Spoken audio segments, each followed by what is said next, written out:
இங்க வந்து இந்த கலர்பேசி கவுன்சிலர் 2000 ரூபாய் 1000 ரூபாய் கேமரா நீ கொடுக்குறேன் ஒழுங்கா செஞ்சா மக்களுக்கு ஏற்கனவே நீ பணம் கொடுக்குறோம் 1000 கொடுத்தா 2000 கொடுத்து சொல்லிட்டு இருக்கிறேன் மக்களுக்கு வேண்டியதை செய்யல அவன் தானா ஓட்டு போடுவான்ல அரசியலுக்கு வந்து 4 பேருக்கு நல்லது செஞ்சு புண்ணியத்தை தேடணும்ல அப்படி புண்ணியமான ஒரு அரசியலை இப்படி வந்து கேவலப்படுத்திட்டு இருக்கீங்களா விவசாயம் பண்ற எல்லாருமே ஆத்தோரம் குளத்தோரம் வாய்க்காவோரம் தான் குடியிருக்கிறான் விவசாயம் பண்றது என்ன அவ்வளவு சாதாரண விஷயம் நினைச்சியா விவசாயத்துல 10 ரூபா போட்டு உன்னால 100 ரூபாய் எடுத்துட முடியுமா பணத்துக்காக விவசாயம் பண்ற விவசாயி இல்லல பயிர தான் உசுரா நினைக்கிறவன் தான் விவசாயி 1 கிலோ நெல்ல விளைவிக்க விவசாயி கூலி கேட்டானா 1 கிலோ அரிசி 1000 ரூபாய் கொடுத்தாமல வாங்கிட்டு இருக்கோம் இன்னைக்கு 1 கிலோ அரிசி 50 ரூபாய் கிடைக்குன்னா அது விவசாயம் பண்ற தியாகம் இந்த விவசாயம் பண்றதுக்கு தண்ணி தேவை தண்ணிய தேக்கி வைக்க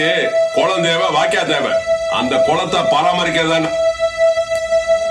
பிரதிநிதிகள் அரசியல்வாதிகள் நீ என்னடானா அரசாங்க தர பணத்தை கள்ள கணக்கு காட்டிட்டு அவனுக்கு பணம் கொடுத்த இவனுக்கு கொடுத்த எனக்கு சார்ஜாப் சொல்லிட்டு இருக்கிறியா இங்க பாரு 2 வருஷத்துக்கு முன்னாடி நடந்த கவுன்சிலர் எலெக்ஷன்ல ஊருக்கு நல்லது பண்ணுவேன்னு சொல்லிதான் நான் உனக்கு ஓட்டு கேட்டு அலைஞ்சேன் இங்க பாரு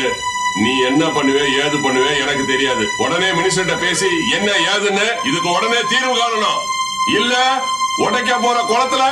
உன்னை அடப்பா போட்டுருவேன் ஜாக்கிரதை இதே